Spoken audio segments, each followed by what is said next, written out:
to everyone who joined the seminar tonight. Sammy is our general manager. He is going to look after our training program for our office. We're going to conduct MLS search, MLS related training on every Wednesday evening, 7 o'clock. The training will about 1 hour. And of course, before or during or after the training, if you have any question, any idea, any suggestion, please put your question or suggestion into the chat room. And all our 8 office managers will be online watching. And we will answer the question either by reply to all, or we can answer the question at the end or middle of the seminar that we can talk and reply to questions. So once again, welcome everyone to the training tonight. For some of you, if you have already got the travel package, and meaning you have the access to Toronto MLS, please log in to your own computer. Of course, you need 2 computers. One is watching this seminar tonight, and in the meantime, you can use WeChat. You can use the iPad or cell phone to watch and listen to the seminar, and then use your computer to log on to MLS. Because lots of training topic here tonight, if you do it yourself, if you practice yourself, if you have an offer for yourself, then it will be much easier than just listening to the seminar. Because end of the day, this is a very basic technique. You need to learn, you need to practice, and you need to use it every day. Amy, why don't you start from here? Okay, so welcome everyone. My name is Sammy, office manager. I'm working with Home Life Landmark over almost 12 years, so it's a very long time. And tonight we're going to talk about how to prepare the offer. So we guarantee you learn tonight. We guarantee you know how to make an offer. So if you really, after we finish the training, if you really feel something is not confused, please feel free to let us know. So tonight I'm going to do the 3 parts.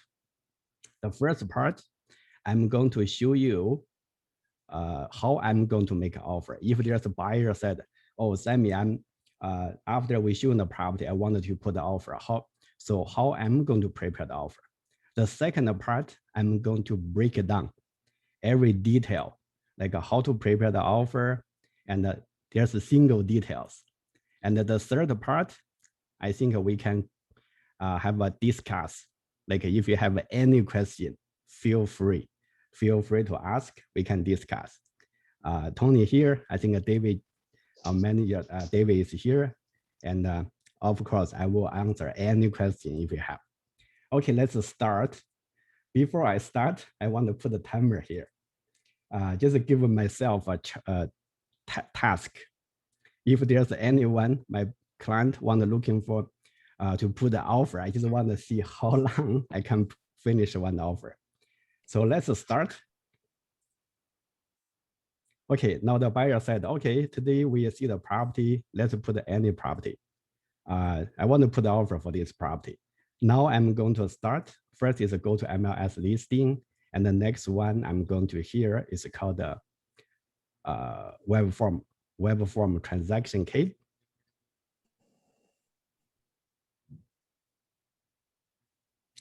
And then I go to the second step is template. This is a freehold. So I choose a freehold template, create the transaction.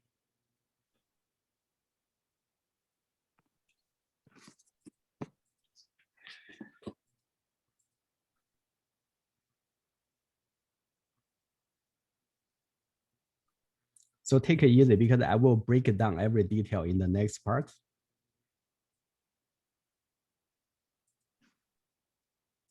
Next step, I go to forms, go to first one, 801.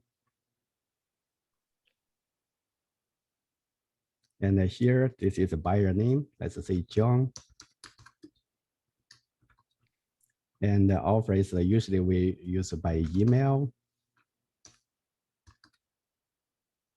And I will send the offer maybe 7:30 p.m. today.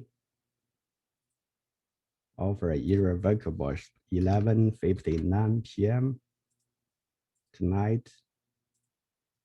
And I go to next form.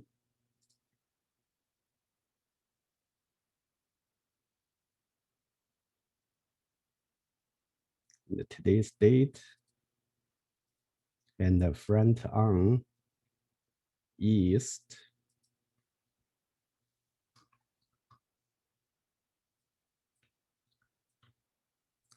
And this is the city of Markham. Feet. And the price, let's see, I think this property probably is one, maybe let's go one.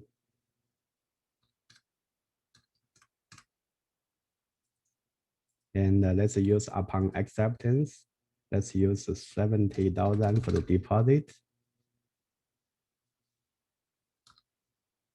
And the deposit payable to listing brokerage, Home Life Landmark, that's our listing.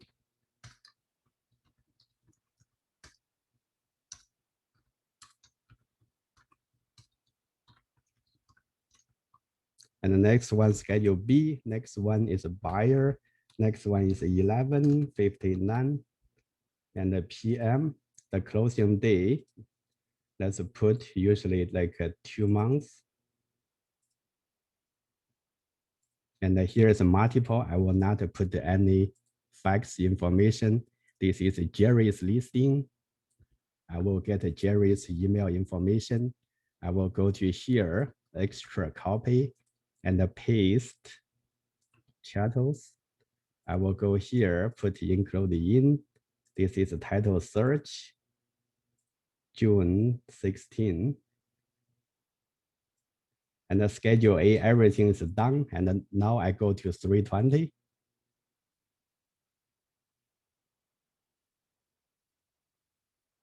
This is a multiple. Remember, we are the 2 agents in the same office. And then for the call off site, we still get the as per MLS. Okay, so now the offer is done. Usually when we prepare the offer, just like a user, I will suggest you, trying to, if you have a time, maybe right now, maybe later on, trying to prepare the offer for yourself. It's not for the real client. Usually we need make an offer within 5 minutes.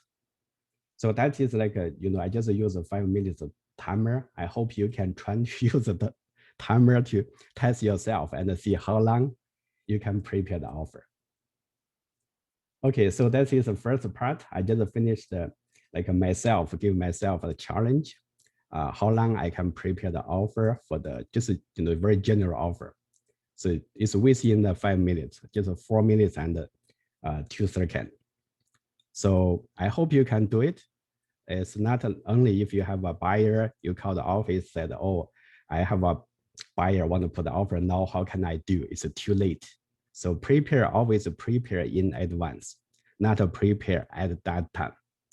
Okay, let's stop here. I will quickly go back and how we are going to prepare the offer. So if you, right now, there's a lot of the offers for the multiple offer.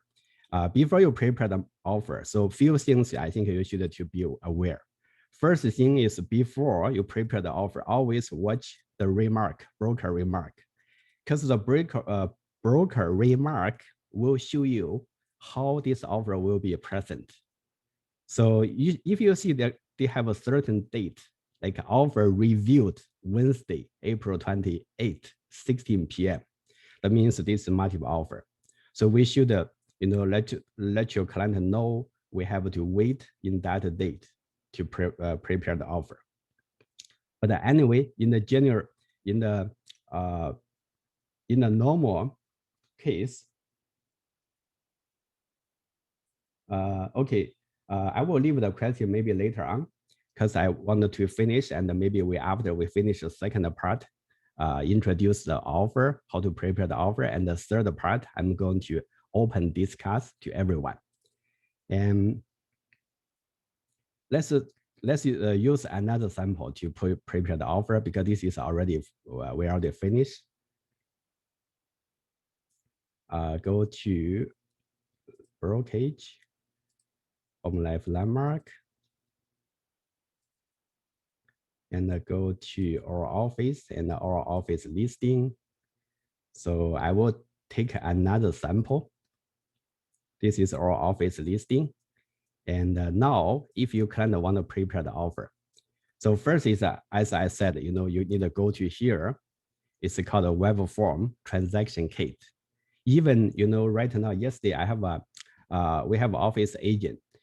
He spent a lot of time. He download the form, and in the PDF version, and added that form in the PDF version, but spent a lot of time. But that is not the proper way to prepare the offer.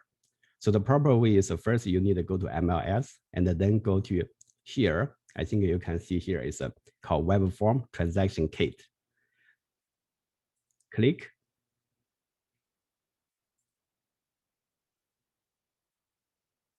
So they will open a new window. The window will automatically input all the information.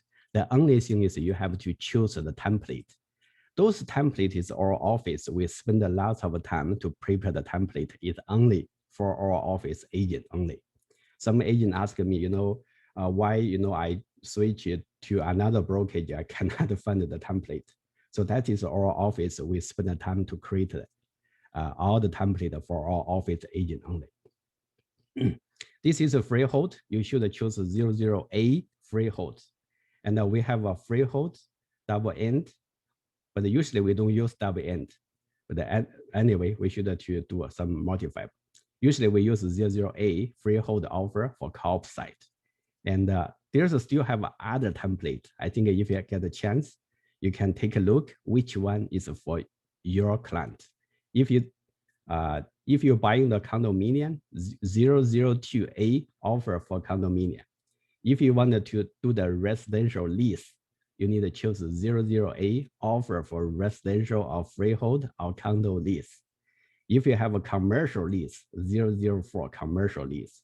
If you have a commercial freehold, commercial condo, sell business without a property, and we have all kinds of the template here. So in this scenario, we just choose the 00A freehold offer. And next one, the MLS number is already here, and we need to choose what kind of the type for this property. This is a freehold property. Choose a freehold, and then click create. We have an agent made a mistake is they forget the template. Some agent, they just click create, and once they create the transaction, they see there's empty. It's nothing there. But if you made a mistake, it's okay. You still have a chance to correct. The chance to correct is click here, 3 dots, manual, and you can click apply template. In case you forget, you can still apply the template here. Now we go to the offer details. Usually, this is all the forms we need in the transaction. But there's another form is called the Schedule B, but I will wait for the, when I go to schedule, I will let you know where we can find the Schedule B later. So use the first one is called 801 offer summary. I will stop here for a moment because we have some agents that I want to buy the property for myself, for my family, for my relative. So you need to get one more form. It's called a disclosure form. The disclosure form you can add from here. If you want to buy the property for yourself, for your family, for your relative, click add form. The disclosure for buying is called 160. And they choose always choose, they have last 160, Ontario. That means they can apply for any board of Ontario. They have a different board, but we are the member of a tribe. So usually we just use the last one. 160 is Toronto Regional Real Estate Board, and the check and the add. So the 160 will be here. And if you want to move the position, because usually we give a listing brokerage 801, 100, 320, and then 160. But as we in the past experience, we always, if you're the agent buying the property for yourself, for your family, we always put 160 in the first form. So how can we put in the first form? Just when you move the mouse, you will see there's a 4 arrow. There's no 4 arrow. Just move left, you see the 4 arrow. That means you can move this form all the way to the top. So if you buy the property for yourself, we will suggest you put the disclosure form in the first one.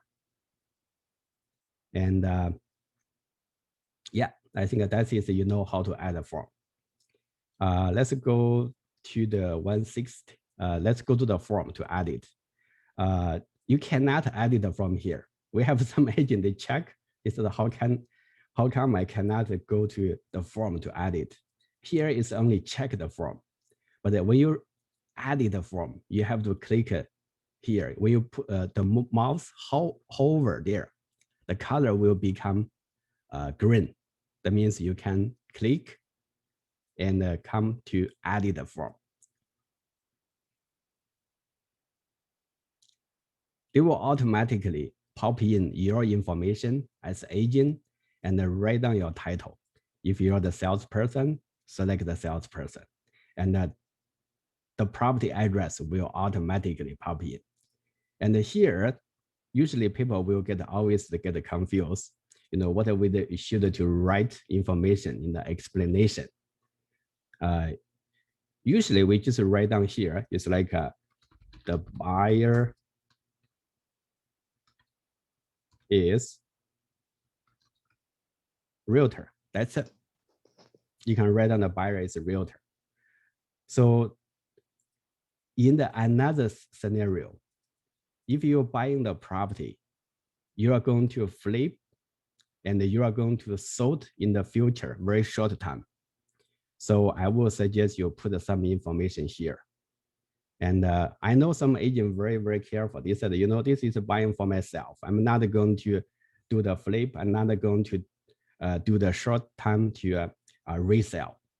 So I see some agents still write down here, this is my own primary residence. I'm not going to flip, not going to renovate, not going to resell in the recent time. But anyway, so make things easy. You just, if you use a property for yourself use, you can write down just a buyer is a realtor. If you have 2 buyers, maybe another buyer is related to the buyer salesperson. So that is how we are going to write down the disclosure form.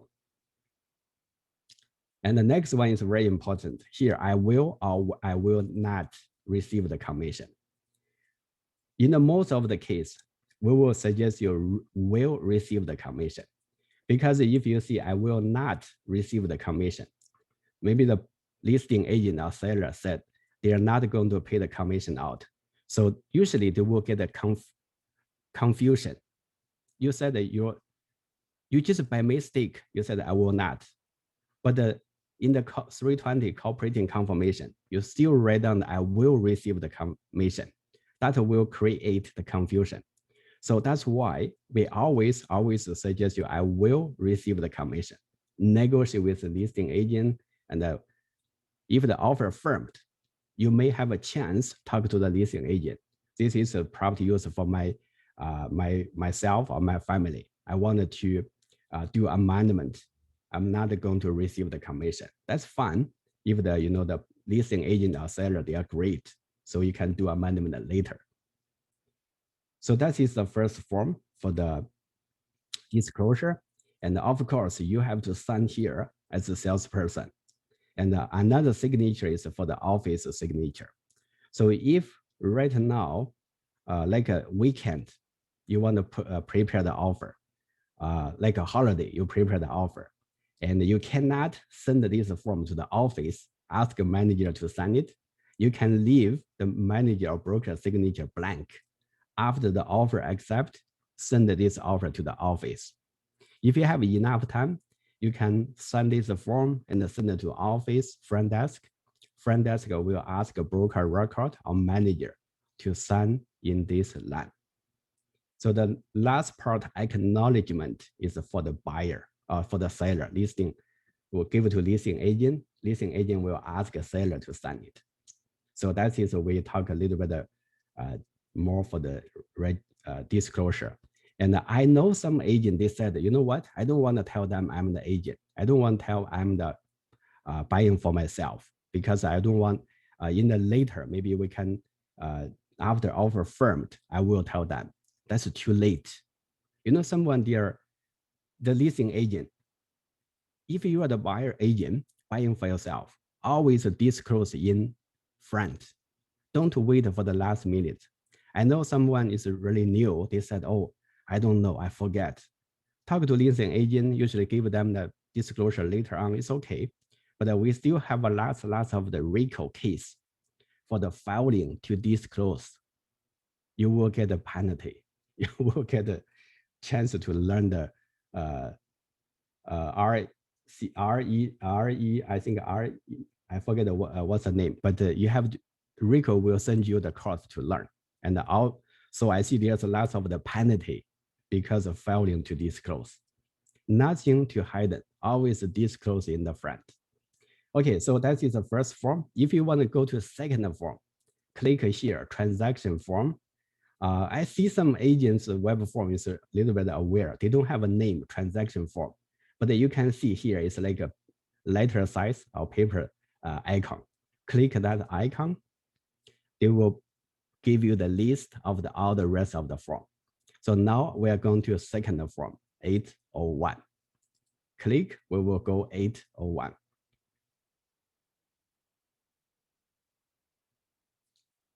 This form is very easy, but this form is used, I think, after 2018 is the form we need to use. Before, we don't use this form.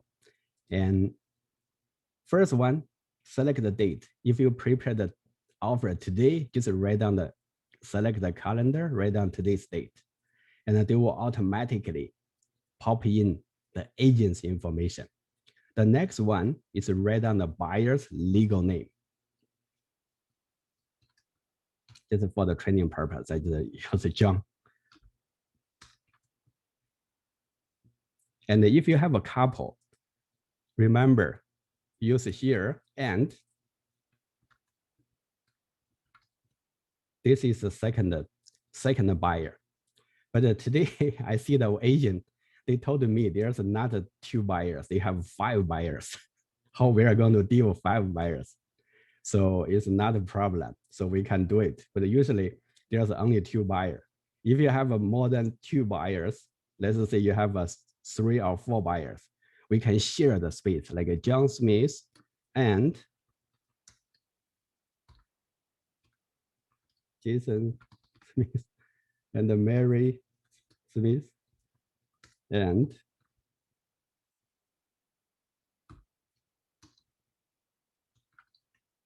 see, whatever, you know, if you have a 2 buyer, 1 buyer is very easy, use 1 spot. 2 buyer, use the first and the last. If you have more than 2, just share the space. So that's why, that's a scenario, you know, how to put the more buyers if there's only 2 space. Okay, I will take down the others because we just use most of the cases 2 buyer. We just use this in most case. And the signature, we use we will do the electronic signature for the next week, because next week I will show you how to prepare the offer. After we prepare the offer, how to use the electronic signature authentic sign, and how to do the counter offer, how to prepare the waiver, how to prepare the amendment, use the electronic signature. So I will put this in the next Wednesday.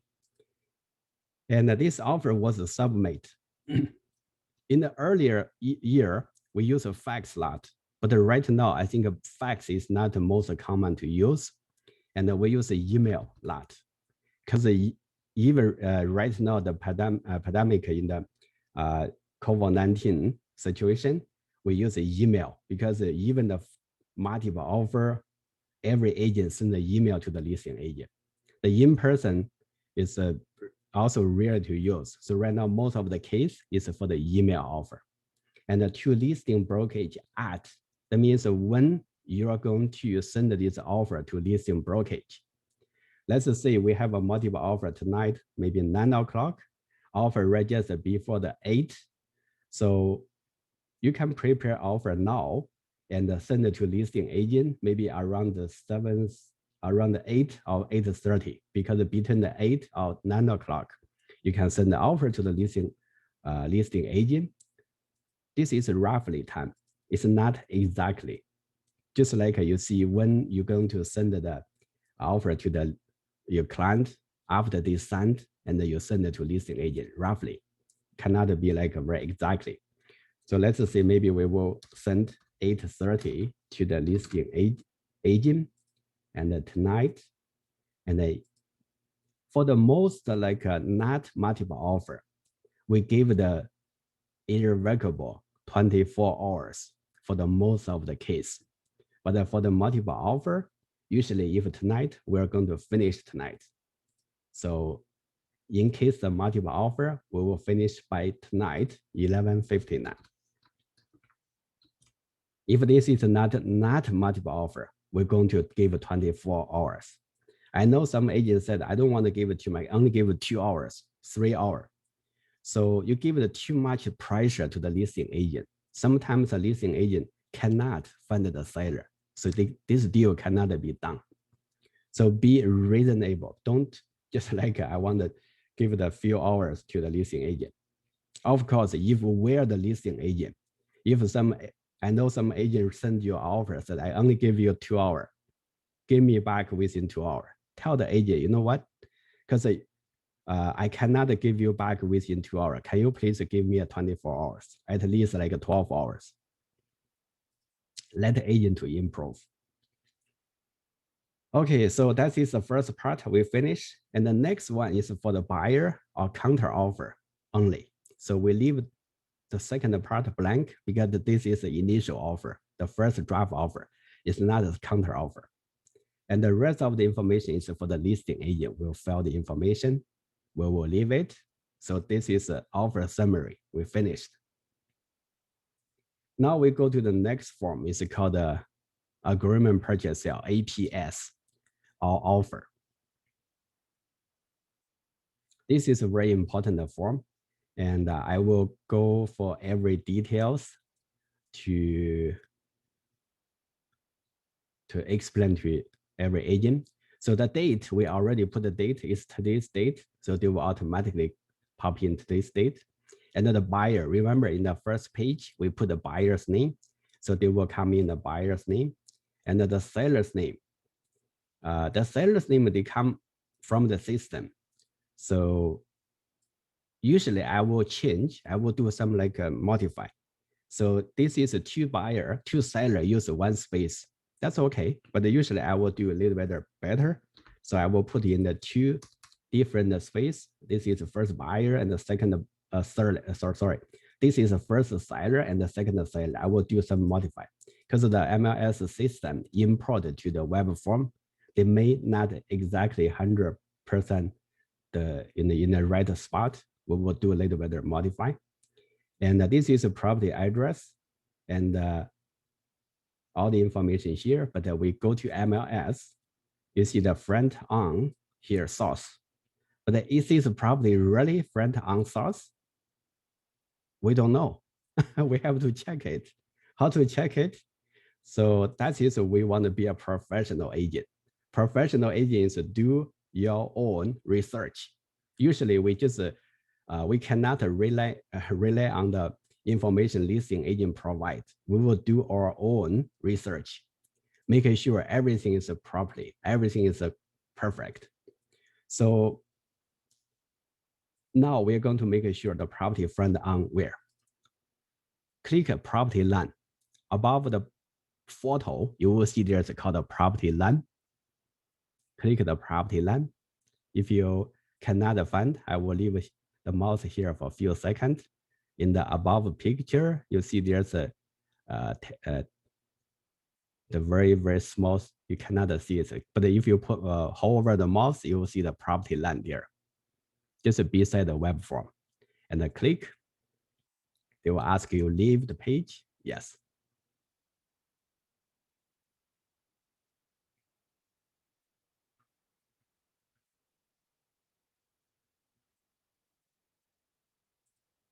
And this is 118 Walter Scott. So this is a Walter Scott 118. Okay, I need to do something here. Yeah, this is 1181 Walter Scott. Yes, that's right. It's a south. It's not 100%, but it's a south. Now let's go back to the offer. Where's my offer? Okay.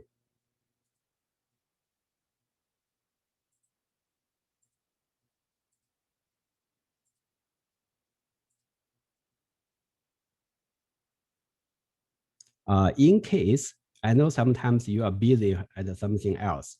In case you quit the web form, when you come back the web form, you can find the transaction you just create. Click the transaction and click the forms, click the 100, you can continue because everything will automatically saved in your web form. So in case you shut down the windows, in case you have something you need to leave, so you can come back anytime. The information will be here. So I will continue to write south of Walter Scott Crescent. And this is in the city of Markham.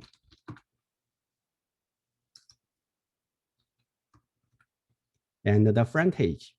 So they will automatically come in the frontage. We will put the feet. Usually it's called used for the feet. And we will double check, make sure the frontage or depth is correct. So same thing, we go to the property line we just opened before.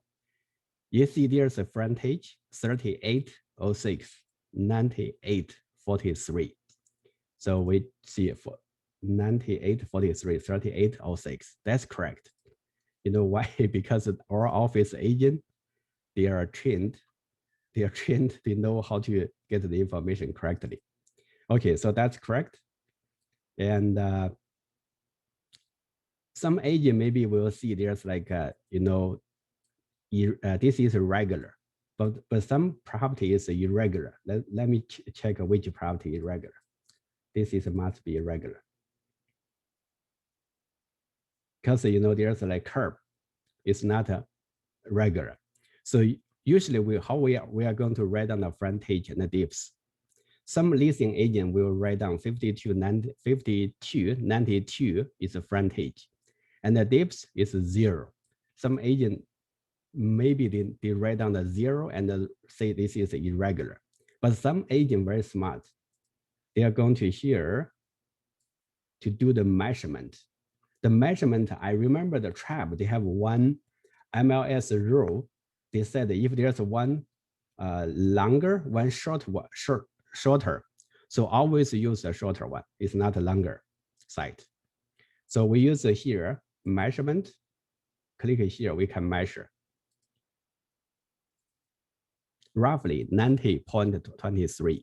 So you can write down 90.23 and the irregular as per survey.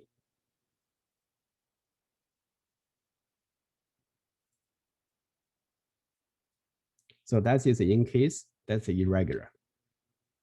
Let's come back and for this property. Here, this information is correct. Next one is a legal description.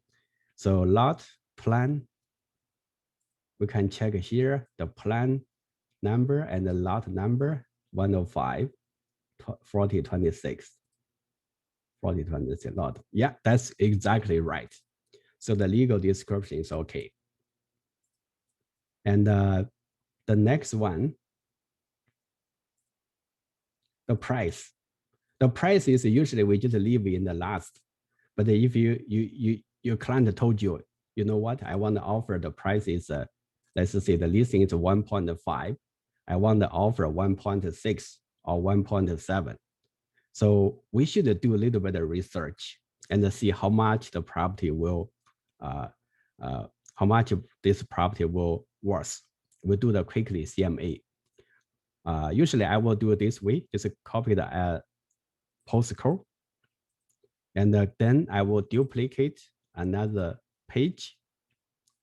I do the search freehold. I do the sold 180 days. I will go to map search. I will quickly paste the postcode.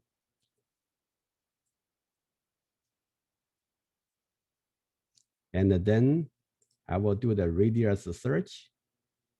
Oh, no, cannot. This is Elgin Mill.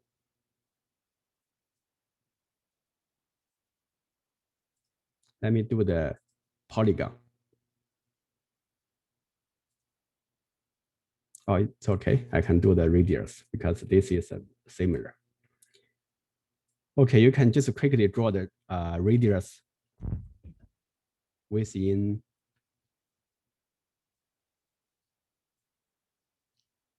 500 meters, and then come back. And this is a four bedroom and 2 garage, finished basement. Okay, I will go here. It's a 4 bedroom, 4 bathroom, and the 2 garage. They will give you the 4 results. So 4 result, 1 result is the same street.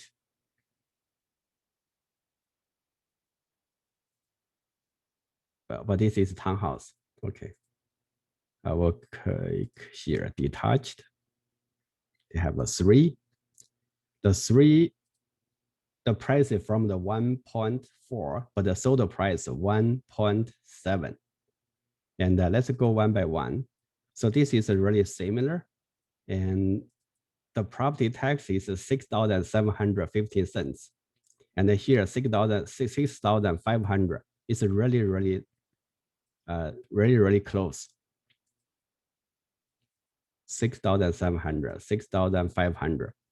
That means 6,500, they can list the 1.4 million, but they sold 1.7. It's a multiple offer. And the next one we see, the price is, the tax is 7,000. That means the property value is much more higher than that one. So this is cannot do the compare. This is 8,000, cannot. So the only one we can do the compare is the first one. First one is really close. So 1.7. Let's see when they sold. So the March, and 1 month ago. 1.7. For this one, 1.5, 1.7. Okay, you know, I will maybe give it the buyers, you know, some like a range 1.7 and 1.7 more or less. So that is how you are going to give the buyer suggestion, how much the property will be cost.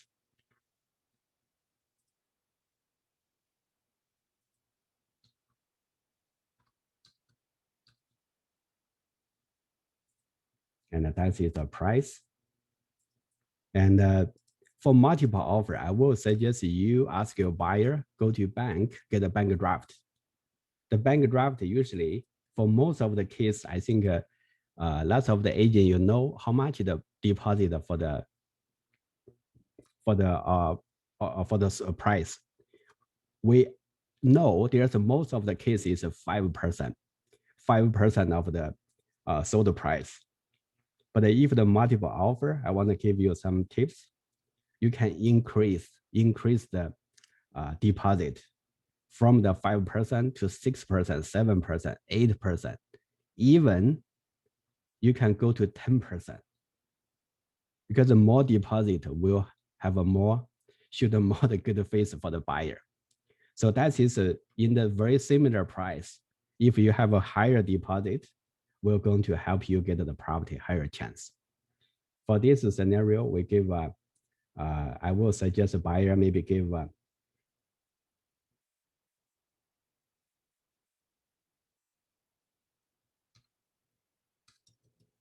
maybe give you 100,000 for the deposit.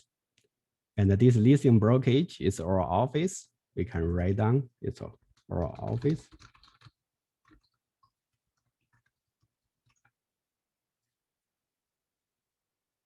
And next one, we have a Schedule B, the irrevocable by buyer, and offer irrevocable until tonight, 11:59. And this is irrevocability. It's exactly the same as the previous page. And the completion date. Completion date we can find from here, from the MLS. You see, they will give you the tips like position flexible, and position date, they prefer as soon as possible. The reason the property is vacant. See, let's quickly take a look. Yeah, it's a vacant. It looks like a great. So as soon as possible, that means we can choose the date. But if I am the buyer agent, I will call the listing agent, ask the listing agent, the property looks great. So which date is the best completion date for your seller?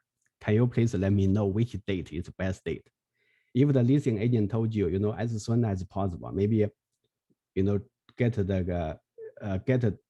to get within next 3 or 4 weeks. The reason why, how fast you can close a property, there's no limited, but a few things you need to be aware. The first one, you need to ask your mortgage broker how fast you can get the fund ready. Next one, you need to ask the buyer's lawyer. Some lawyer won't take the rush deal, like less than 3 weeks, less than 4 weeks. Some lawyer won't take the rush deal. And also you need to ask a seller's lawyer. So usually we put for the safety time, we put 1 month, like a vacant property, we put 1 month. That means 1 month, we go May 05, May 5th. 1, 2, no, May 12th. This is like as soon as possible, like 1 month. It's very safe. But the best is ask a listing agent, making sure there's no holiday, no weekend. Because sometimes like that agent said, it's May 1st. May 1st is a Saturday. You cannot close. Making sure there's not a weekend, not holiday. And the next one, notice. Usually, if it's not from the same brokerage, you need to write down the fax number. And because this is from the same brokerage, we don't write down the fax number, but we write down the emails, the listing agent's email. Where we can find the listing agent's email, we go to the Toronto MLS, we click the agent, we click the agent's name. You will find the listing agent's email address. And the copy, paste to here. So that's a listing agent email. That is your email. Remember, never use your client email. Sometimes your client says, write down my email because I can quickly receive. No, never. Only for the agent's email. Number 4, the chattels. We go to MLS. We go to extra. Usually the chattel is in the extra. We just copy the extra and paste here. But you have to quickly go through everything, because as an agent, we have to make sure every clause we write down is we understand. We don't want to make any mistake. I think yesterday I have a agent call me. They said, they're doing the listing for lease.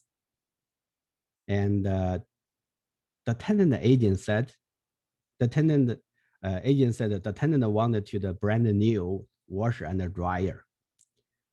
But the leasing agent said that they asked the landlord said, no, they don't want to give the new brand new washer and dryer. They can replace the used one. Or if there's anything wrong, they will ask someone to fix, but they don't want to give the brand new. So the offer come in, the leasing agent cross out the brand new washer and dryer. When the offer counter back, the tenant agent send back the offer, counter offer, they write down again. The landlord use a very, very small wording, write down the leasing, the seller, landlord will provide a brand new washer and dryer. The leasing agent not pay more attention. They said, oh, we already cross out. Then they accept the offer.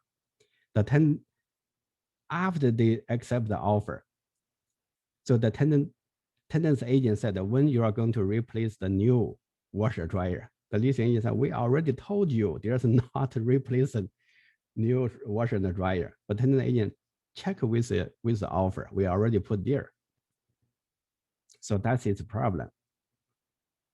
Making sure everything you counter offer, read the offer, make sure and then making sure everything is no mistake. All ELFS. That means all electronic light fixtures and the 2 garage door opener and the 2 remote control blenders, customized blender built-in, stainless fridge, and stove, dishwasher, range hood, front load washer and dryer, central vacuum, and the CAC, central air condition. And anything else? Let me see there. Yeah, that's good. I think everything is good.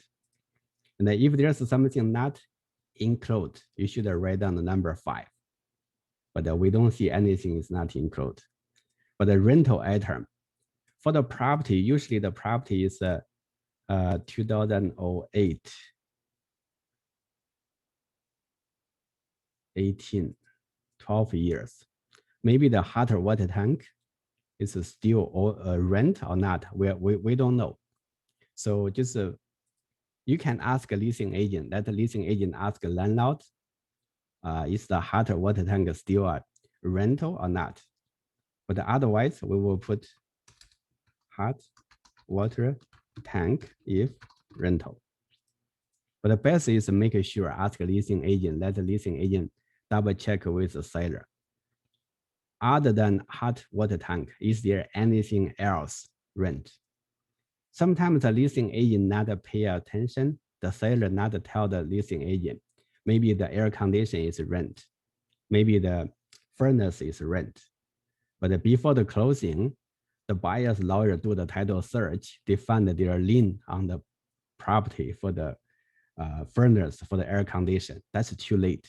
So always talk to leasing agent before the offer firm. We can, before the offer firm, your buyer have an option. They want to go ahead or not go ahead. So number 7, HST. HST, we in the residential resale always is included in, but for the some kind of the property is in addition to.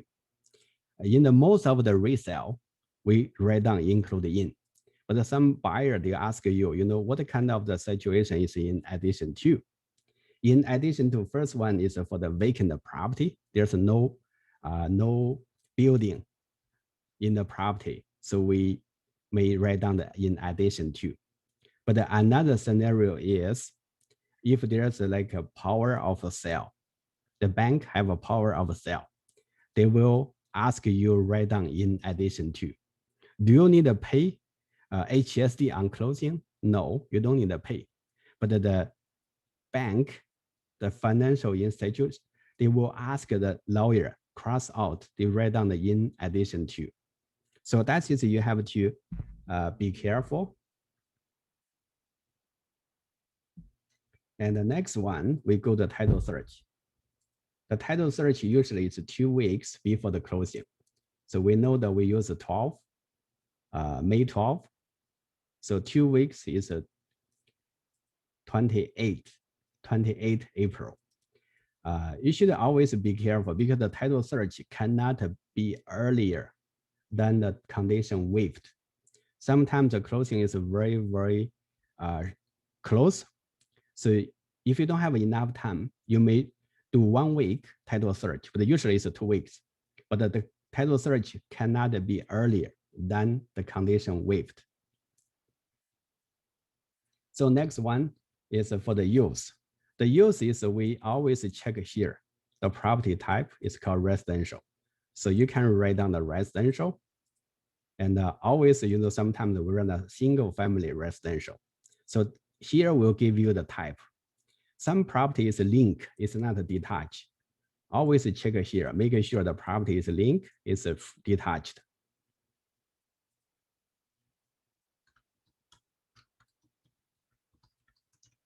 Single family residential.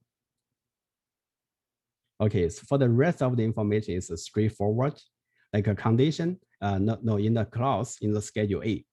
So this is, you need maybe quickly explain to your client, buyer will pay the balance and based on the adjustment from lawyer on closing. Next one, seller will discharge the mortgage and the lien and register property. Next one is the seller warranty that the property is no working order. And yeah, the lawyer will do that, but the seller should warranty. And there's 2 conditions. The first one condition is called mortgage. And most of the case, if this is a multiple offer, I will suggest you do some homework before you waive the condition. Find some agent, mortgage broker, and talk to your client. Use a Zoom or use a conference call. Just make sure the buyer is okay to waive the condition. But if the buyer, they never get advice or never do the pre-approval from the bank, make sure don't waive the condition. It's very, very dangerous. So talk to the mortgage broker before you can waive the condition, but you have to do this in a hurry. Next one is for the inspection, home inspection. This is always have problem because some buyer said, oh, I want to get a property. I don't want a home inspection. That's fine. But after the buyer get the property, the buyer said, you know what? I have to get some home inspector to check the property because if I don't check the property, I'm not sure the property is everything is working properly. So some case a buyer bring the inspector go to see the property in the revisitor, then the home inspection give lots of problem, list the report. Then the buyer said, I don't want to buy the property because there's too many problems. It's too late. So how to avoid this situation?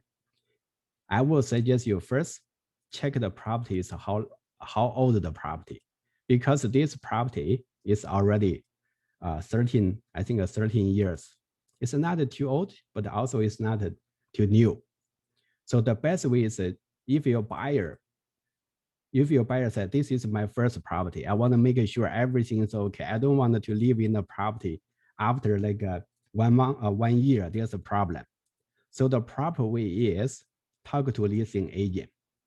Ask a buyer to do the home inspection.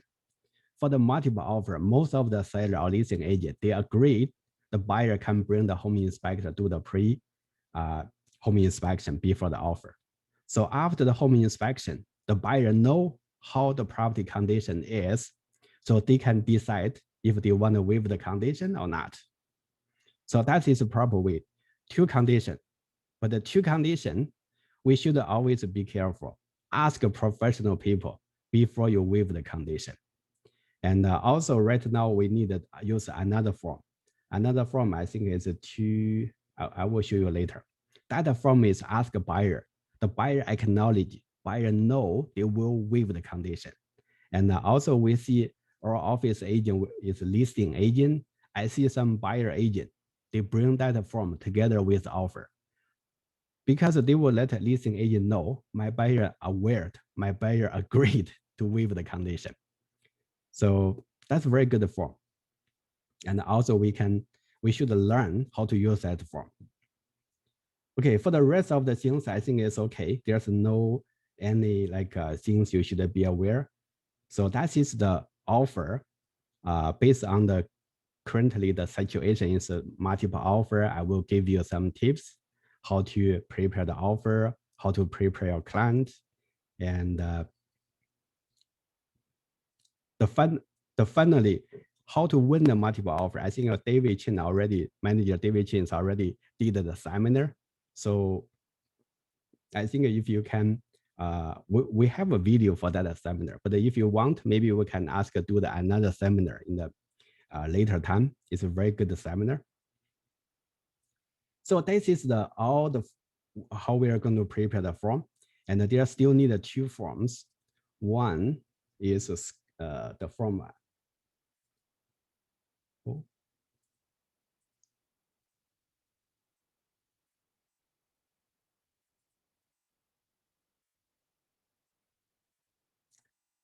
I mentioned to you, there's another form, it's called, okay, take a while. Oh, 214, I think.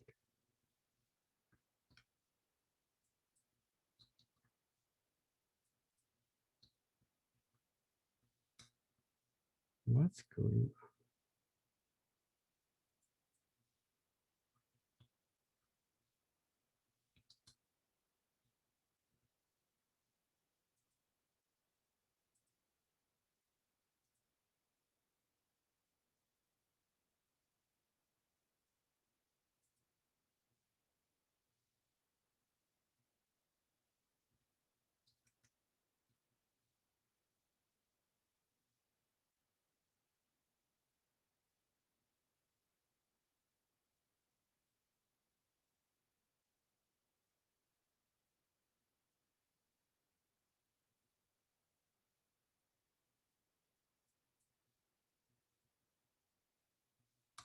I don't know why my keyboard is not working.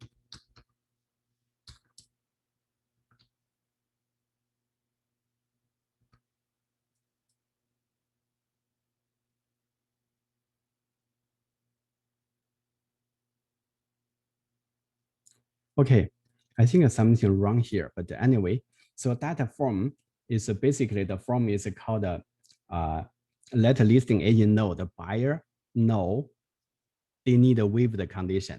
And they also they also send that form. Let me try one more time. I don't know why it cannot enter anything here.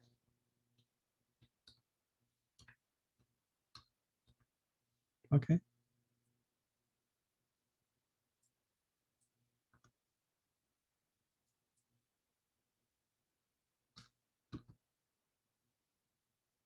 Okay, I really don't know the form. Anyone know the form number?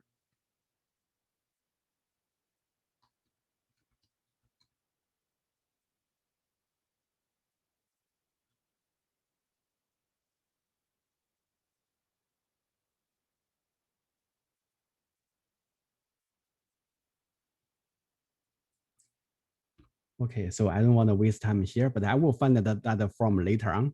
So that is one form. It's really good to use, but if you don't have that form, it's okay. But you need to let your buyer know there's no condition to this offer.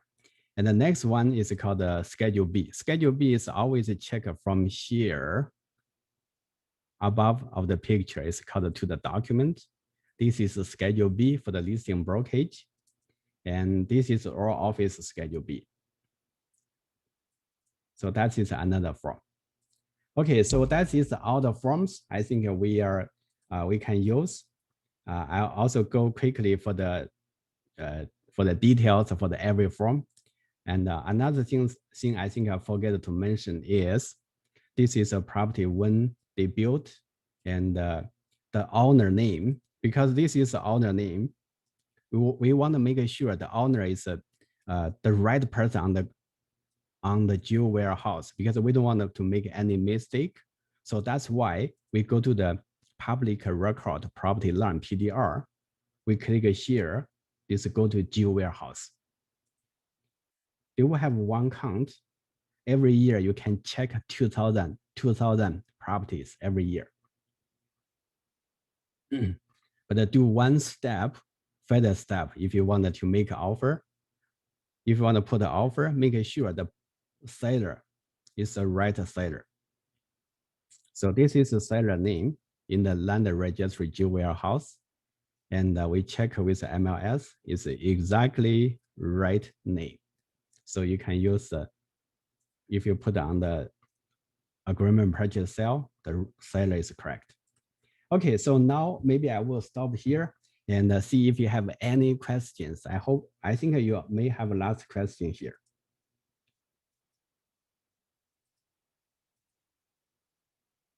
Let me see, where's my question? Chart. Oh, there's only one question. Okay, they told me the form is called 121. Yeah, I already show you how to get the Schedule B. Yes, the 121 form. Thank you, DH. Thank you, Anna. 121. No, I don't think 121 is the right form. The form I really forget, but I know that the form, I forget the number.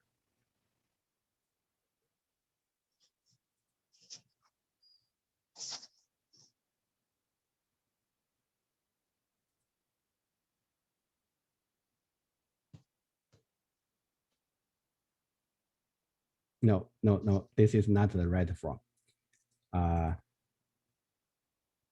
Okay, anyway, I will get you back later on when I get the data form. Do you have any other question? I see there's only 2, 3, no question.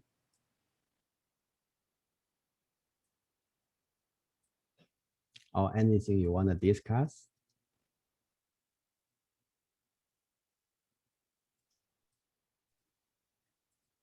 Yes, Amy, can I speak? Yes. Yeah, I want to know the Schedule B. The offer have to attach is the listing brokerage Schedule B, right? Yeah. Yeah. Usually we go to the here top of the address. Above all the address, you see there are 2 documents. The document they will have an attachment. Usually it's a Schedule B disclosure or the other documents.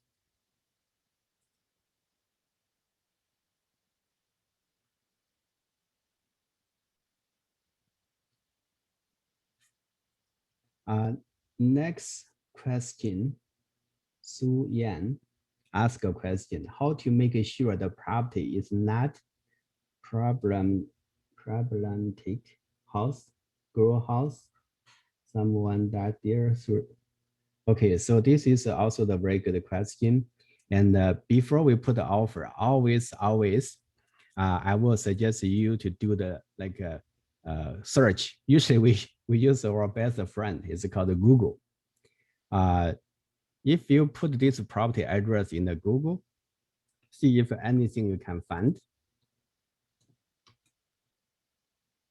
Usually there's nothing, but just take a time to do the research. And also there's another website, is called the House Creep.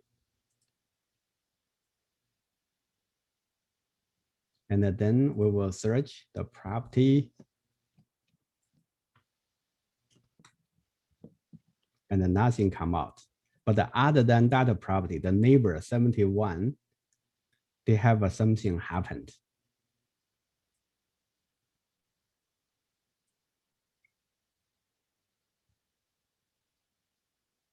Yeah, this is Ontario Markham. This is in the US. This is another property in the Toronto. So you can search the property. If you have any property you think they may have a problem, just search it from here. You may get that this is a public news. So available from the website.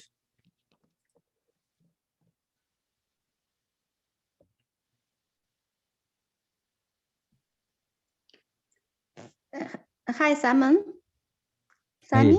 Hey. Yes. Yeah, sorry, this is Suyan. So, So yeah. to extend this question about grow house or someone died in the property. Mhm. So if I forgot to search or I didn't find anything in that house script website, Mhm. as a listing agent, do they have to disclose if they do know something happened? Yes, they need to disclose. I think we already put one of the clause in the Schedule A, but we need to modify because right now there's a lot of it's for the grow house warranty. There's no grow house, but a lot of people said I want to make sure there's no mother, no mother or anyone died in the property. So we may, I will talk to David and see how we are going to modify the clause. But if you really want to, yeah, the listing agent they should to disclose on the MLS listing. Okay. Because I saw recently, I saw one listing, they didn't disclose, yeah, but looked like the buyer agent did a good job. Yeah. That found if there's something bad in that property, and they were able to negotiate a very good price. Yes, that is happened a lot in the past many years. We have an agent is a buyer agent. The buyer purchased the property. The listing agent failing to disclose this grow house before, after the everything firm, and the buyer found this is a grow house, but before the closing, and the listing agent they said no, nothing wrong. But later on we talked to their manager, and so finally the listing agent and seller they decided to mutually release a property, return the deposit to the buyer. Okay, thank you, Sammy. Okay, no problem. And let me. How to protect the buyer places tenant in the property. So we have a last question here. Let's come out. The Schedule A or Schedule B, and please repeat how to get the Schedule B. The Schedule B is, if you go to MLS on above of the picture, you will see there's called a two document. The document will show the Schedule B, but some listing agent will not put the Schedule B there. So you can call the listing agent, ask them to send you the Schedule B, or call the listing brokerage to send you a Schedule B in case you cannot find it from here. Please repeat how to make sure the property is not, we already answered. In general, do we need to provide the Schedule B for lease transaction? Well, Schedule B, I will suggest to use a Schedule B for any transaction, even the commercial for lease.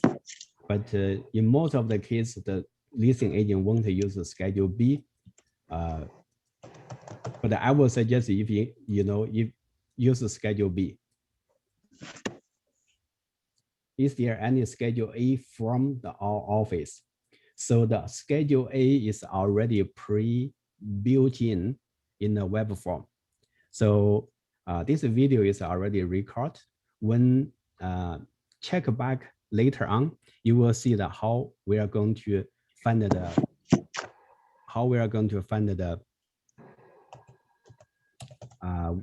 template from our office website. Let me mute. If you want to talk, you can unmute because there's a noise. How to make sure property is scheduled. How to protect buyer client if there's a tenant in the property.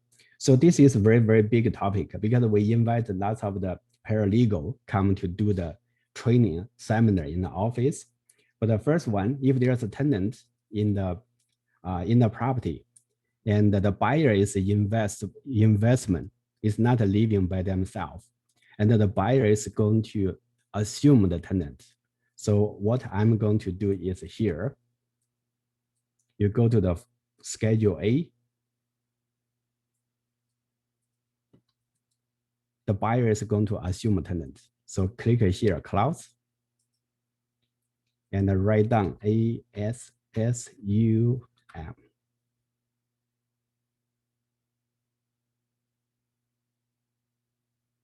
You see tenant assume single tenant, no lease. No lease, that means that the lease is already done. It's gone. It's a month by month. So you can use a no lease. If currently the lease is still have maybe another half a year, another 6 months or whatever. So that is a with lease. Usually if there's a with lease, your buyer want to assume the tenant, you can add this clause. And go all the way top, you can add a clause. So this is, I will write down the property is occupied by, this is the name of the tenant. You need to ask the name of the tenant. The pursuant to the lease expired on. You need to ask a leasing agent when it's going to be expired.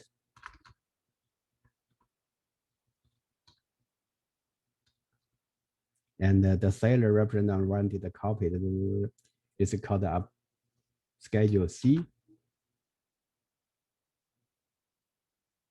Yeah, that is for if you really wanted to make sure you want to, the buyer want to assume tenant. For another scenario is buyer is for the investment, and no, buyer is for the user for their self-use. The tenant is already month by month. So the leasing agent told you the tenant will move out if there's anyone they want to move in, just give a 2 months notice. So we need to insert the one clause is called a vacant position. So we go to our office website, homelifelandmark.com, and then go to agent login. And then we go to here, the number 002, the last one, frequently used clause. And then we Control F, search VANCA.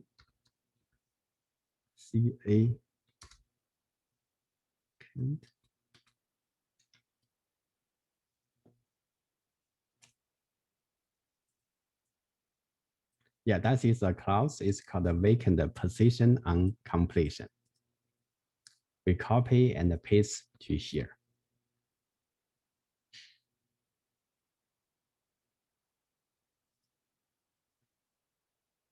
Okay, so this is for the prepared offer for tenant if you have a tenant in the property, but making sure some tenant is really, really difficult to deal. So that's why if you want the buyer buying the property use for themselves use, and when the offer become unconditional, that means affirmed, they give the 2 months, 60 days notice, making sure the completion day is over 2 months, more than 2 months.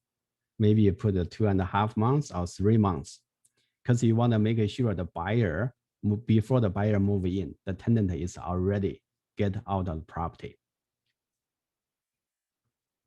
When listing agent attach Schedule ABC to their listing or someone called a Schedule B1, B2, so what are those? Do we still need to send the Schedule B or just download their and send it to back?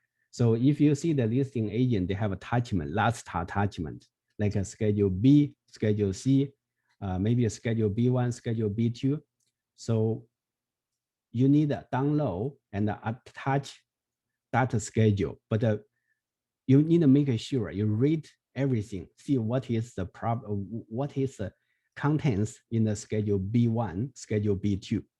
The most of the Schedule B is a very general Schedule B, only for the bearing interest for the deposit.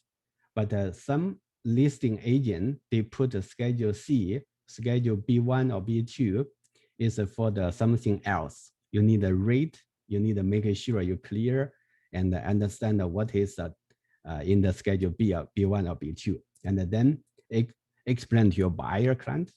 And if a buyer is okay, then put the offer. If the owner is naturally died in the house as a listing agent, do we need to declare model, not a model source site? Okay, so I can, let me see where we can find that information. We have a, I think it's right here.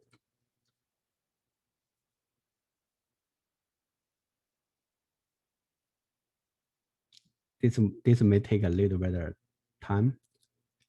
Link to the trap homepage.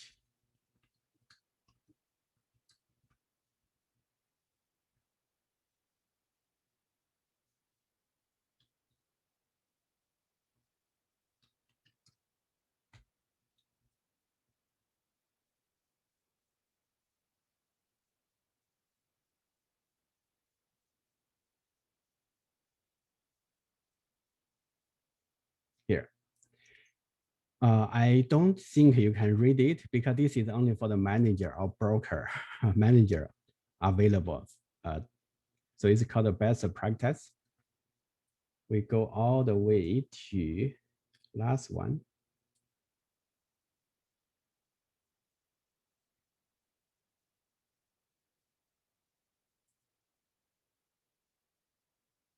Here is it's called stigmatized property.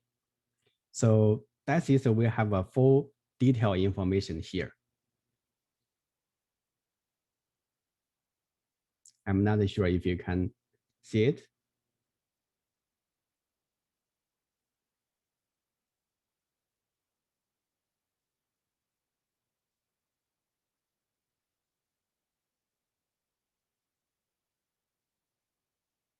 Okay, for my understanding, if the people naturally died in the property, I don't think so. I don't think you need to disclose to tell them that someone is dead in the property. But I'm not sure it's correct or wrong, but this is only for my understanding. But if there's something happened, like someone killed themselves, and you should disclose. Or murder happened, you should disclose. Grow house, you should disclose. If I'm wrong, I think maybe David or Tony, let me know. I think the form 127, yeah, I think the form 127 condition in offer, yeah. Eileen gave the correct answer. It's 127, but I don't know why I cannot remember. Okay, 127 is a good form. It's a correct form. So we go here, save and continue. And then we go add 127 and the Toronto form, add.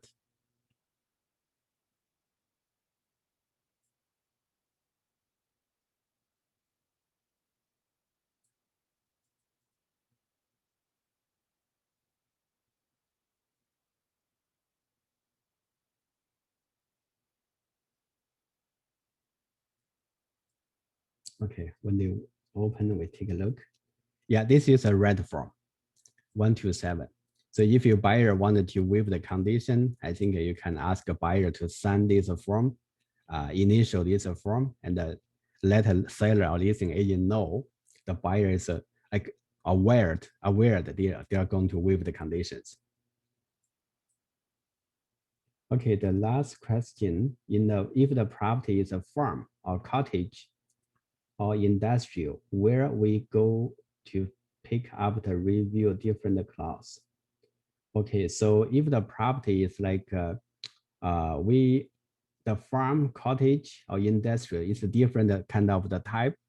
So if you want to go for example, there's an industrial, and they have this freehold industrial, and you can pick the template. I think 005A. You can find the template. If the industrial, they have a maintenance fee, like a condominium industrial, you need to choose another form. The template, they have a clause is already there. So you will see the different kind of the transaction. They have a different form. And also we build in the clause, we build in the condition in data forms.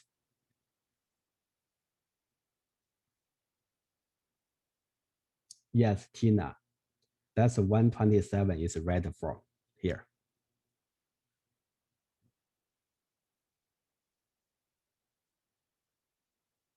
Buyer still send a waiver when the condition removed, right? When the offer, they have a condition. So before the condition expire, the buyer can decide send a waiver or fulfillment. This is a two form. This is two form. One is called a waiver, 1, 2, 3. One is called a notice of fulfillment, 1, 2, 4. Lots of the people, they don't know what's different. When I should use a waiver, 1, 2, 3. When I should use a 1, 2, 4, notice of fulfillment. Basically, this two form is the same thing to waive the condition. And the 1, 2, 3 is the buyer is willing go ahead to waive the condition. Maybe they are not get a mortgage. Maybe they are not get the home inspection. They not do the home inspection, but the buyer is willing to do it to waive the condition. But the 1 to 4 is very firm, solid. That means the buyer is already asked some mortgage broker. Buyer is already get the home inspection inspector do the inspection and they understand everything is good to go. Then they waive the condition. So that is the two difference. One is a waiver. That means whatever, maybe it's not cleared, but the buyer want to go ahead. 1 to 4 is a buyer making sure everything is clear, then they go ahead. So that's why 1, 2, 3 and 1 to 4 is different. And what is different with 1 to 3 and 1 to 7? 1 to 7 is like there's no condition offer. No condition offer. You don't need to use 1 to 7. But we use 1 to 7 is get one more chance and just let a buyer to double check, let a buyer to state, I don't have a condition. This is not a waiver. This is not a notice of fulfillment. This is like an acknowledgement. Acknowledgement means buyer said, I want to cross out the condition. I don't want to put the condition. But how can you know the buyer is not? Sometimes, maybe agents mistake, they don't put a condition. But this form, the buyer is said, I acknowledge, I understand this offer. This offer is a condition. There's no condition in the offer. They are going to waive the condition for the finance. They are going to cross out the condition for the home inspection.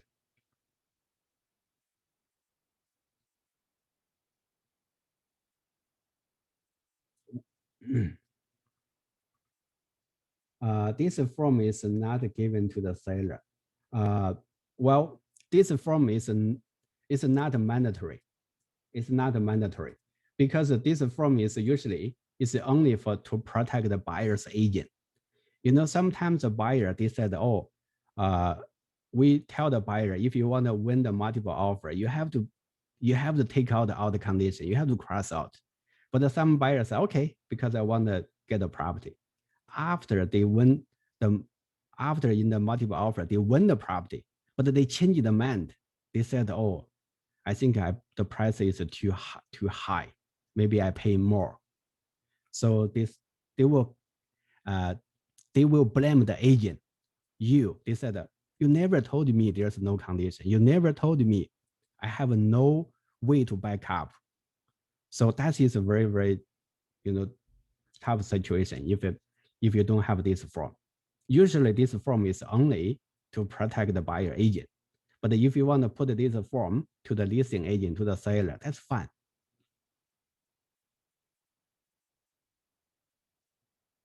Okay, so do you have any other questions? May I ask a question? It's not related to the offer, but yes.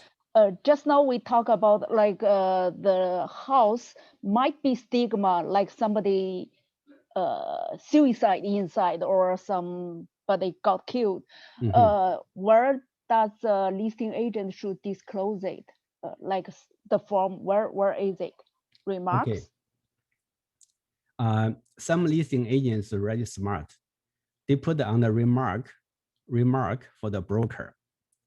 They put the remark for the broker. They said everything's like a standard, but they read call listing agent before the offer. If you see the call listing agent before offer, you should be aware. Maybe there's something happened there.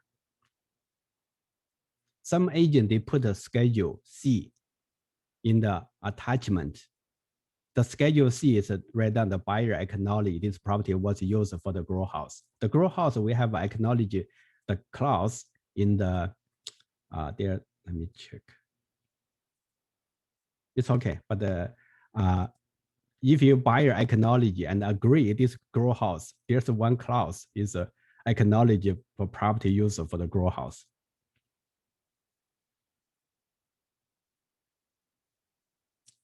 Oh, I think it's in the office website.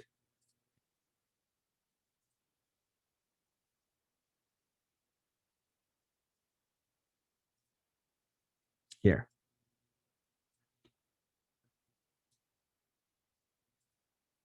The buyer acknowledged that the use of the property and the building and structure there may have been for grow house or manufacture or illegal substance, and then acknowledge that the seller make no reference, whatever.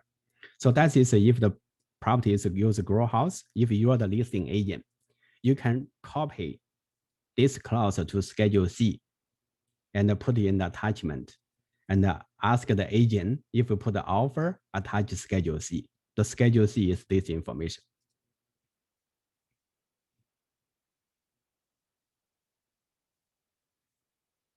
Okay, any other question?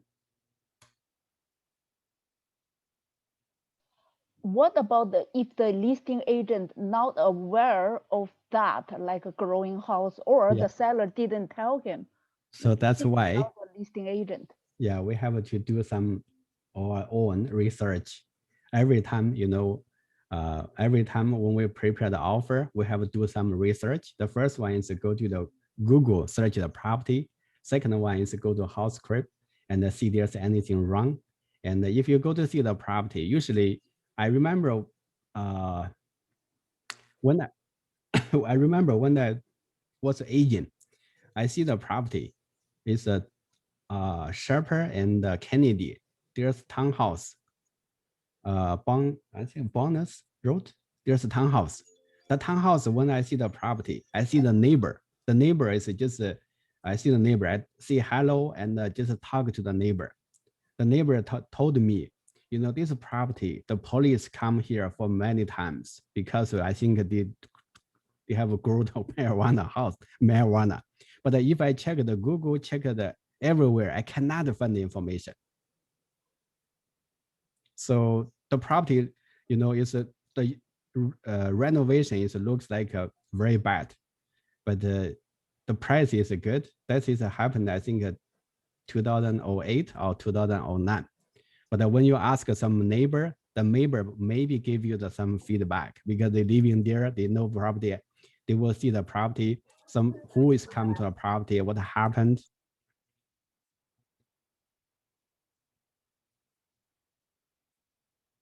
Okay, we get another 2 questions.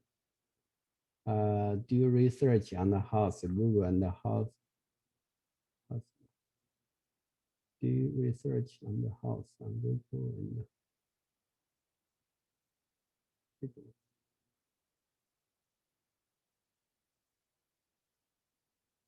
and yes, we already mentioned, first you do our research.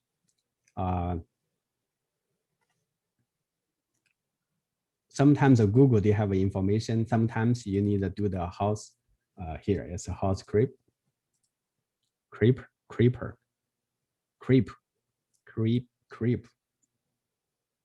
Because they have a criminal, they have a dice, they have their last information here.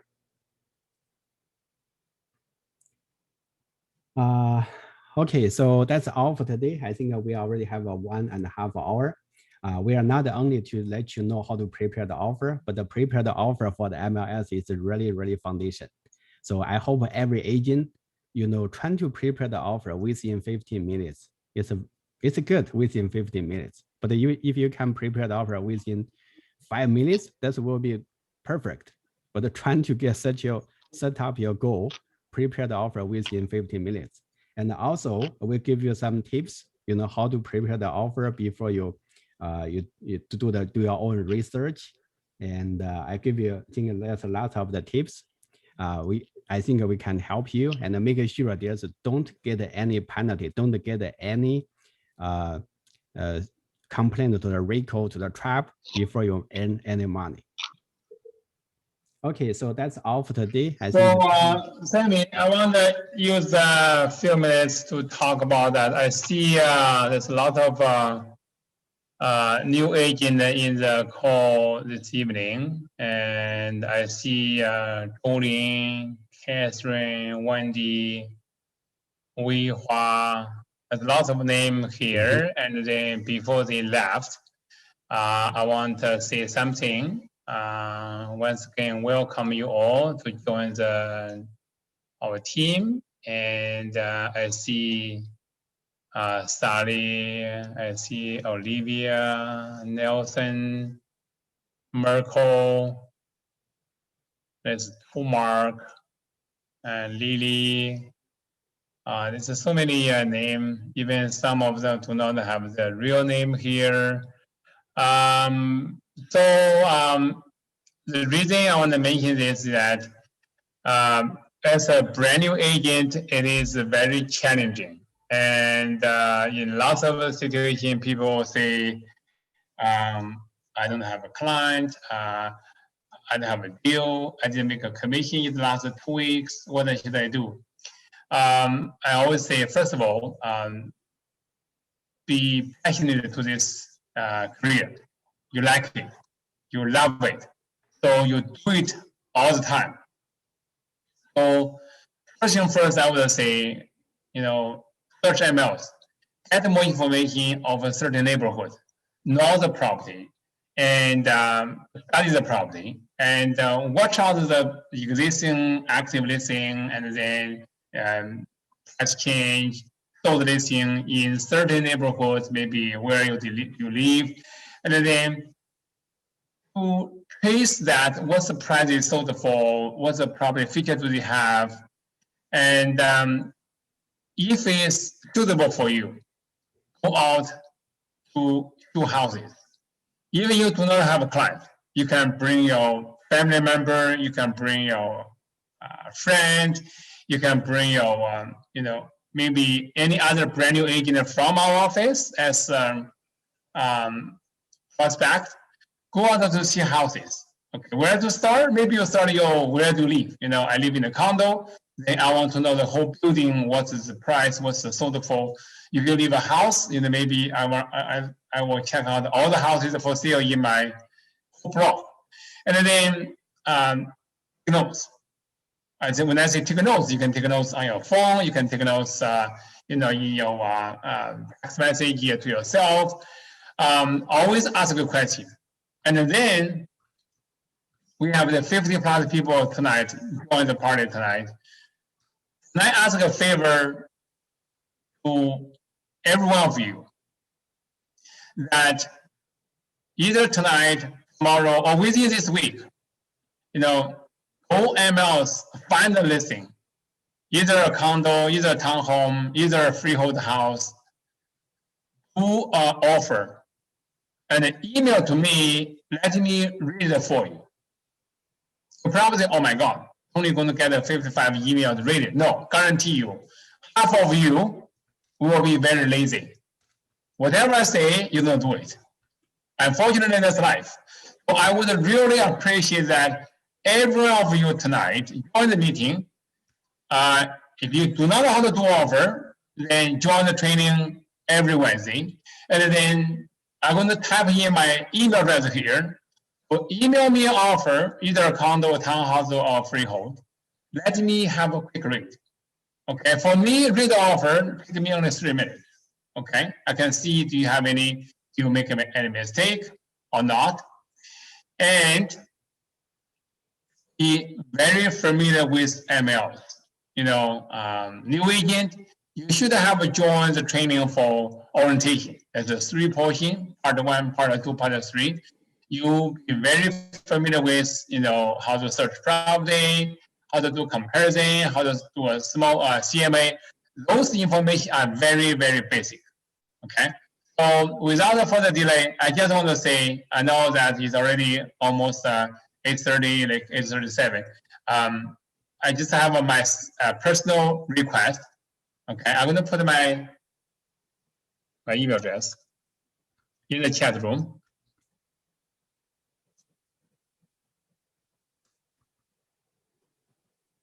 So my email address is tonyma1988@gmail.com, and my cell phone is 416-587-8808.